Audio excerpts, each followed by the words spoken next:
and that was lost. And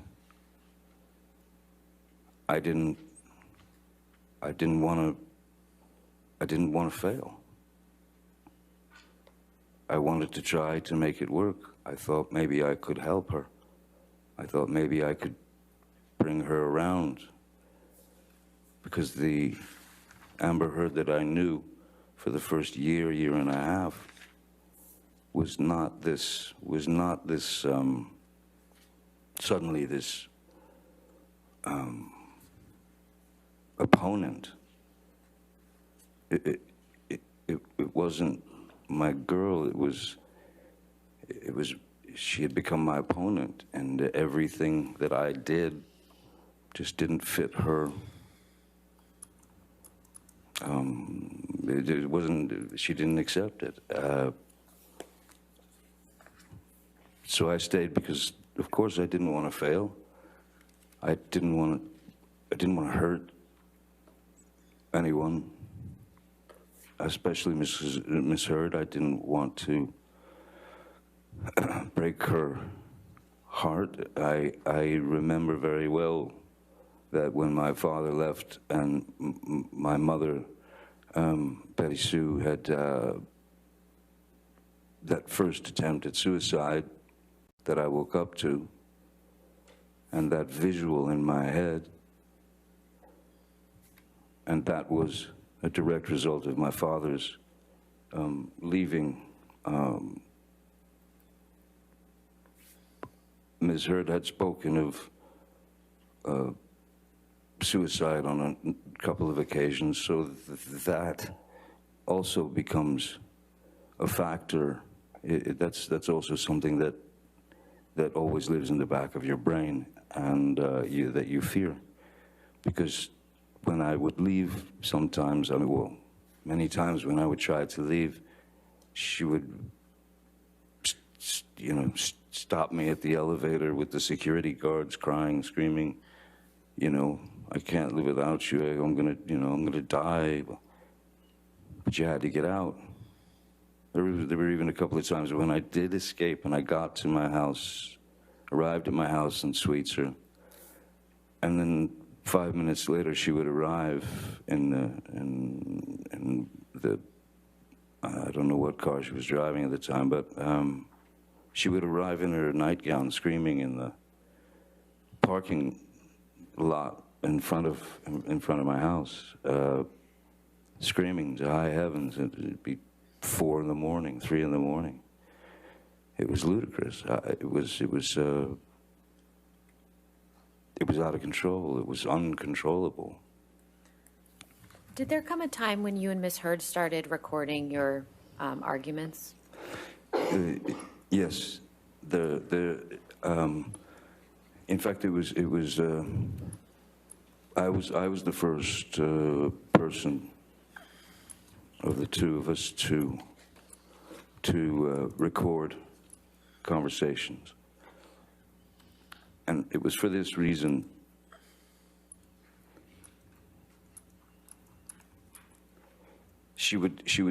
We would have been talking the night before or arguing the night before, and she would say something. There would be these demeaning, berating insults. There would be these jabs. There would be anything to make me feel small and like nothing. So what I thought was, I'm going to record the conversation. And I told her this. I'm going to record. I'm going to get my phone and I'm going to record our conversation, because I want you to hear what you've said to me tomorrow. So that because she would deny having said those things. What are you talking about? It was surreal. She had completely denied things she'd said directly to my face in a heated and volatile way. And she denied it. So I went to her and I said, I'm going to record us. And I did. And we recorded the conversation. which, when she was on tape, the first time, it escalated a bit, but she was, well, it was clear that she was performing for the tape because it was being recorded. So that was another clue that something was slightly rotten in the state of Denmark, as it were. What did Ms. Heard say to you about you recording the conversations between you and her? I mean, initially she said, sure, go ahead. Did that ever change? No, then then she started recording, but surreptitious, without telling me that she was recording something, which is fine, but not so fine, if you know what I mean. Even in those tapes, it never took me to a place where I would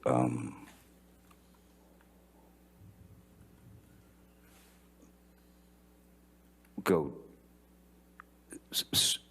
switch into some other entity, which is, as she has used the term, monster.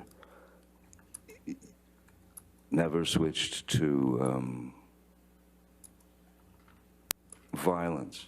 Violence is unnecessary.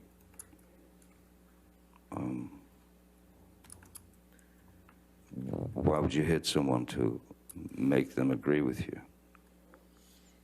I don't think it works. Mr. Depp, you mentioned the term monster, and I think we heard about that in the opening statements. Yes. What does the term monster mean to you?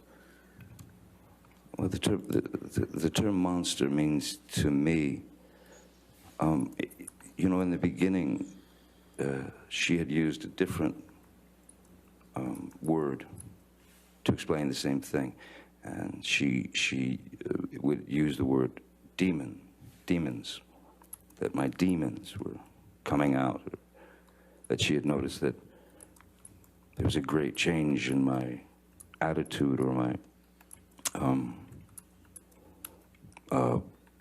aggressive nature, or she would say that the demons had come out and they had control of me and that sort of thing.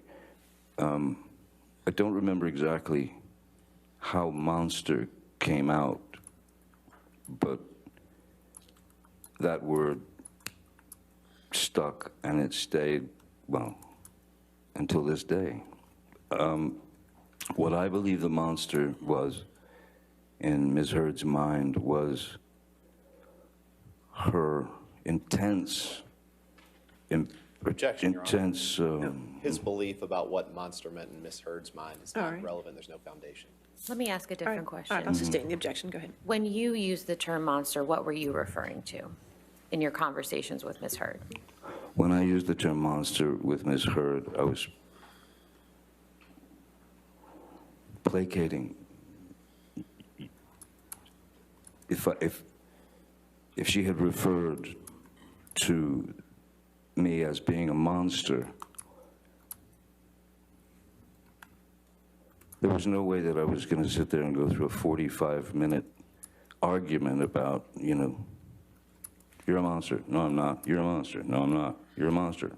No, I'm not. It was an impossibility. So what do? You accept her vernacular.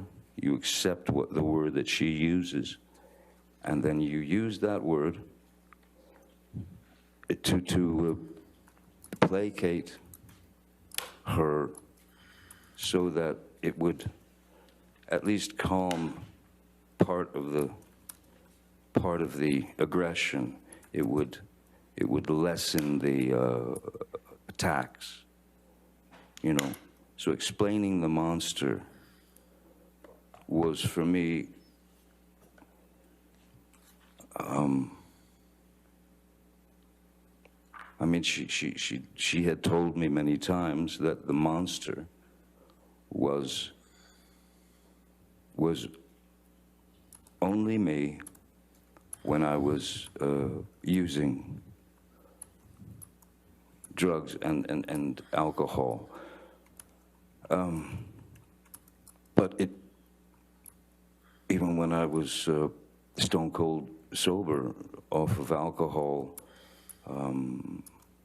and substances aside from my meds, the term the monster was still there. When she accused me of being high on cocaine or you know, drinking like a, you know, some sort of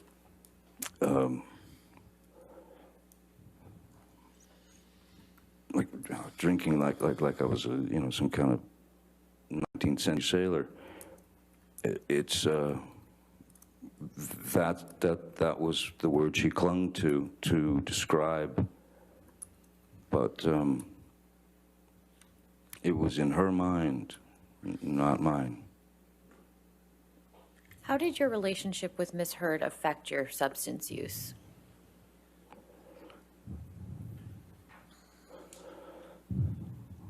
Well,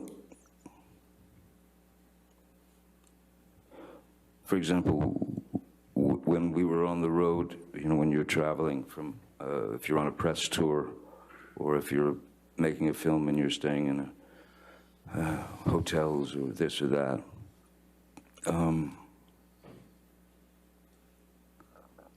I would always have to get a different, or we would always have to book an extra room that I was able to escape to, so I didn't have to lock myself in another bathroom.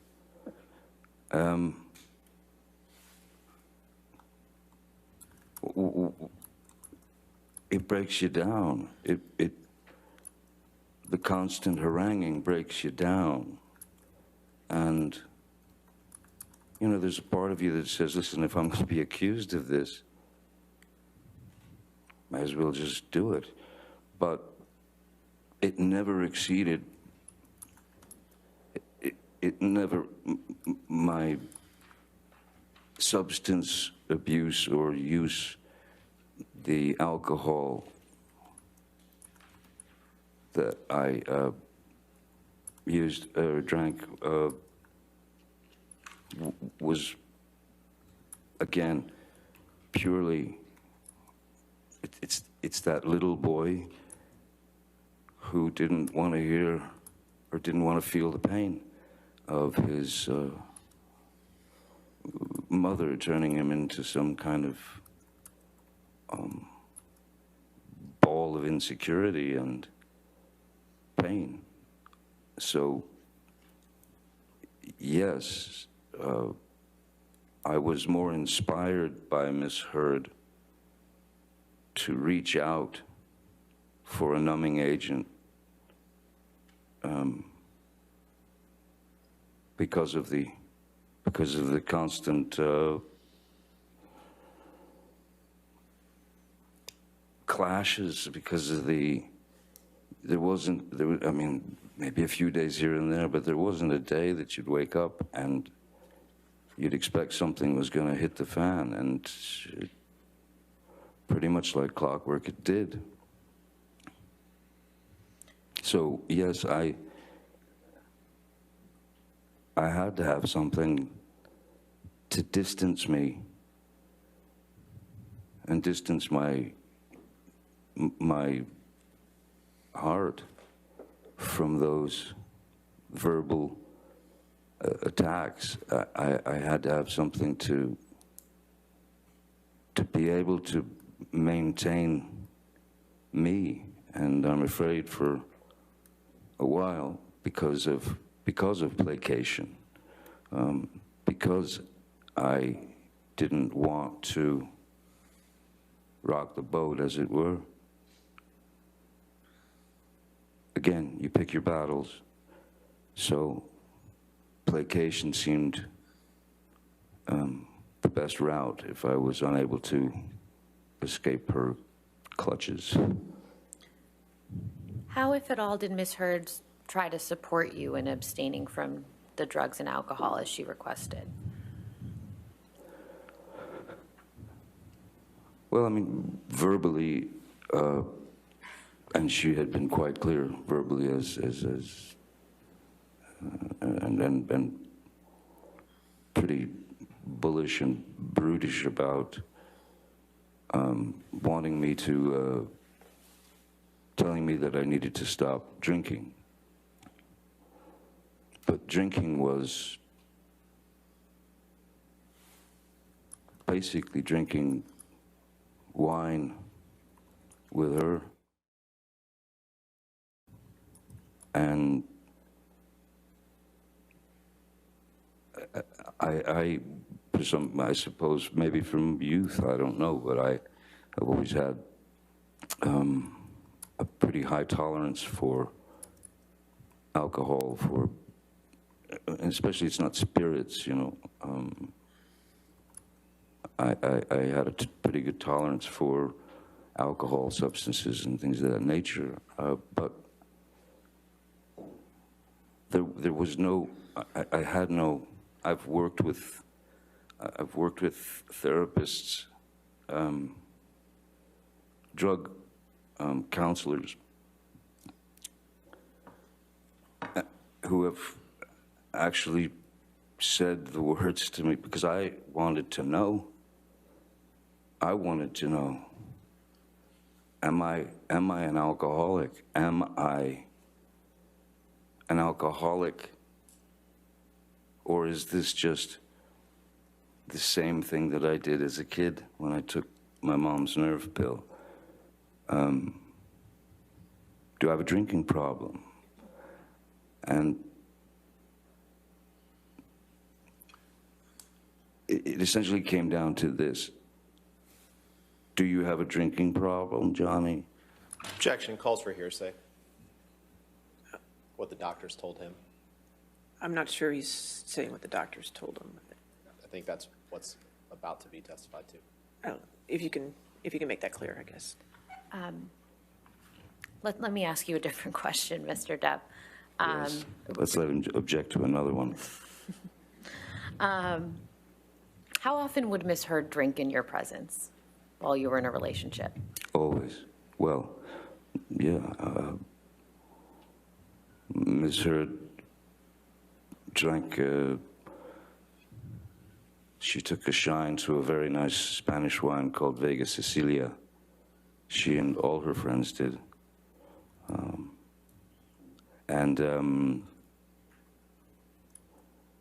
Yeah, the wine would come out, and Ms. Heard could very easily drink 2 bottles of wine per night. Well, not a problem. What I found strange was when I did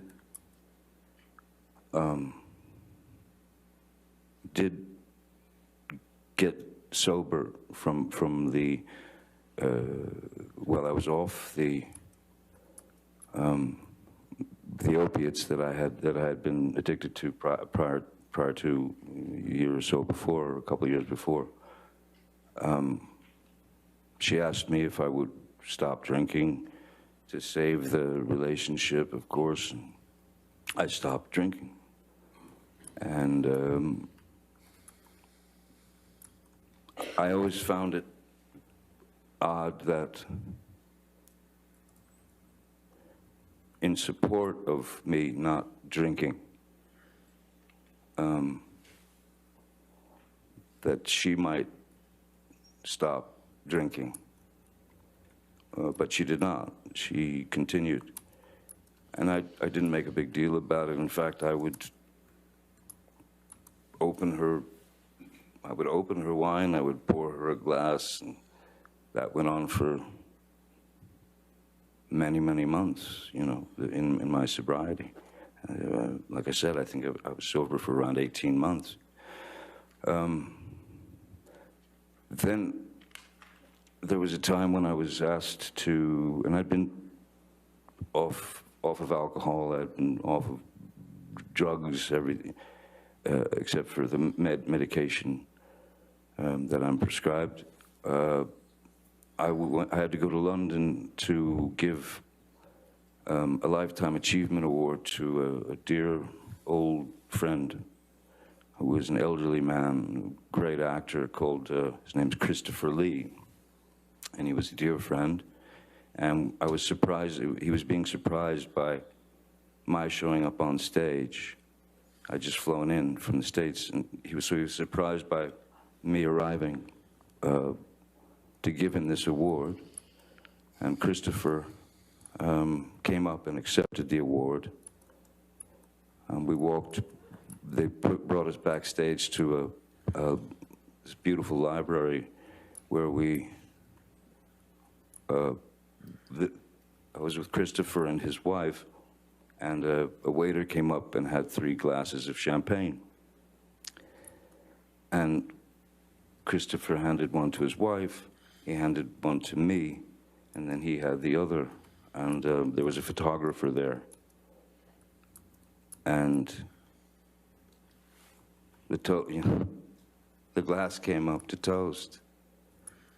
And I just, in my head, I thought, it's just champagne, you know, a little bit tink to toast Christopher and his Lifetime Achievement Award. And so I'd had half a glass of champagne with Christopher Lee and his wife.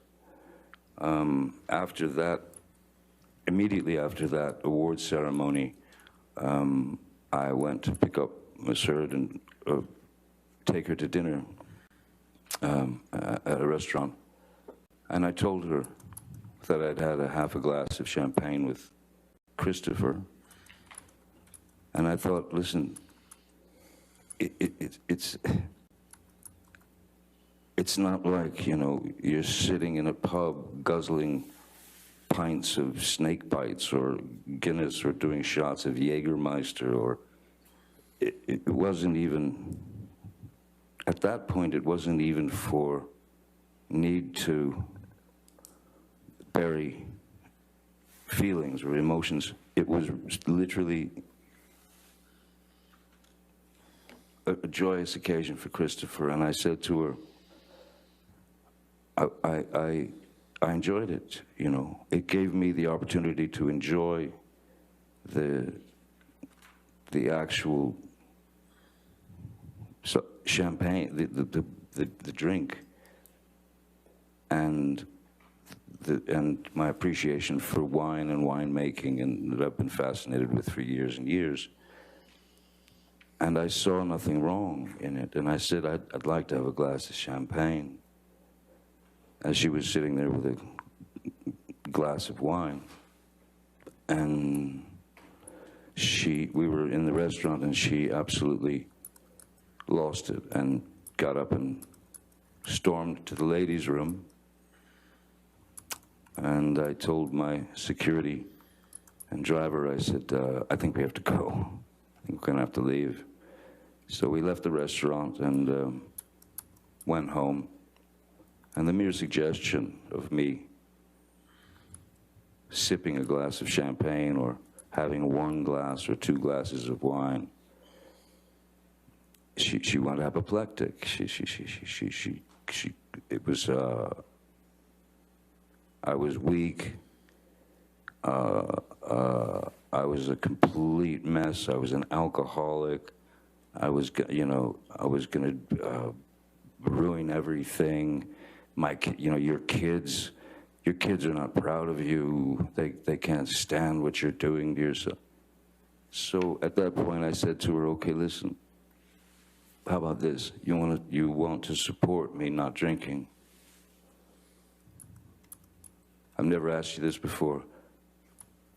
How about you stop drinking? How about you get sobriety and share this sobriety with me to support me and help me through this? What did she say to that? No. No. She said no. She said she didn't have a problem.